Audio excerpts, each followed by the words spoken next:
So there's a lot of great bags out there, but in reality, what you want is something that's a little more intuitive. And additionally, you're going to want something to develop speed on that's more static. So what I've done, because I want to protect my hands, is to hang a curtain that has markings on it such that I can kind of get an idea as to where everything that I'm trying to do has relevance. So if I'm trying to hit a person in the bridge of the nose, okay, or the eye socket, okay, or behind the ear, which this isn't really for that, but certainly to the center point is where you're aiming, then you're going to want to, if you can see how my layout is on this, you're going to want to find a spot that's somewhere in your range that you're aiming for. That's first. And then you can't be standing next to it, so I'm going to aim for that spot. There's my, see? So I gotta get my speed up for this. So a lot of you guys, if you're studying with a master who uses a system like this, you have to get fast. And if you already are fast, then you have to get faster. A lot of you guys are just slow, and so you definitely need to get faster. So again, get low in your stance, get ready. As you move with this, again, you see how that curtain's not moving, I'm not hitting it yet. So once I get close enough to start striking this thing and back out, you'll see the curtain move. And that's all I'm doing, is just trying to quickly come back. So without the footwork in isolation, you can also do this, and I would actually recommend you do so. Get your stance. Okay. Now here's an interesting practice that I learned from a master when I was younger. Relax your hands. Okay. Whip your hands. Okay. See what I just did there? Hands open and back versus hands and back. So one of the advantages that fighters have when their hands are wrapped is they get to stay relaxed if they've been trained correctly. Whereas you guys in the bare fist world, you're all tense. You gotta relax. So first of all, I'm going to take my fingertips right here and I'm going to flick this. You see where my stance is? So all I'm going to do, and remember, I'm training for speed for this movement of Bung. Again, you see this movement here?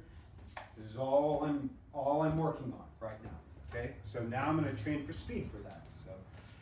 So I'm not going to use this. I'm just going to use this.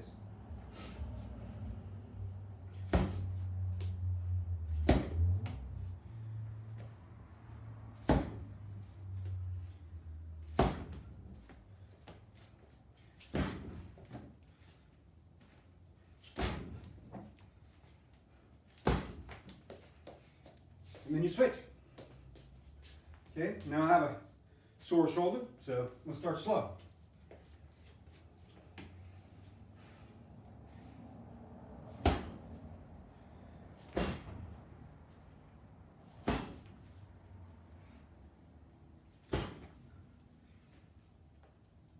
See what I'm doing? Flick, flick, flick, flick.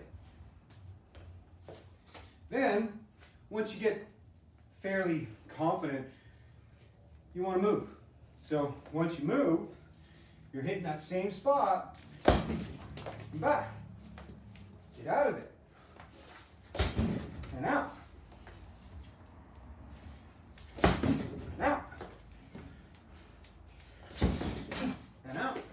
Those type of movements. So Bung works marvelously for closing the gap, whether you're working with your left foot or your right foot.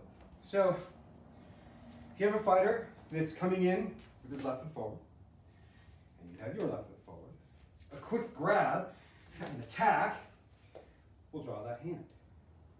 By doing so, you can frame on it and throw your overhand right.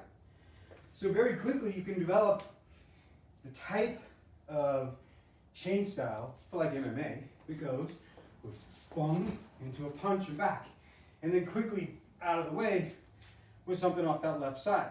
So you can close, punch, and hook, and move out. Again, you can move and out. See how easy that is? Just and out. That's how that footwork works. So again, if we combine these now, So now we have the 1 with the 2. You see that?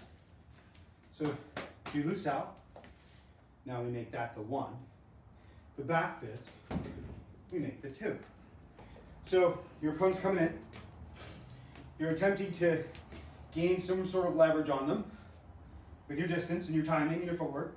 And you use a quick 1, 2, 3 to draw that backhand, followed by a 1. Okay? So you have to master that movement. So now you're going 1, 2, 3, followed by framing and 1. So here's your footwork. 1, 2, 3, and out. Moving in and out. So you can develop combinations. 1, 2, and out. All based on the things that you think you're going to see.